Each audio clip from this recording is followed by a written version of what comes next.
ఇగో పోరాన్లు సల్లగా ఉండ రాత్రి ఏమన్నారు, అక్క మరో గణపతి కాడ అన్నసత్రం పెడదామే అని అన్నారు.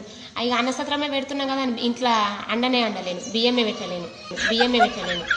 మళ్ళీ ఏమన్నా బట్టే పొద్దుగల వచ్చి అక్క అన్నసత్రం పెట్టుడు క్యాన్సిల్ అయిందనబట్టే, ఈ పోరాన్లు చూసిర్రా, అన్నుడు తప్పిందని నేను అనుకుంటే పోరాన్లు క్యాన్సిల్ చేసిర్రు. ఇక ఎట్లయితే అట్లా గల్లికి ఏడ అన్నసత్రం పెడతారో ఆడ అరుచుకొని ఇక బియ్యమే పెట్టా.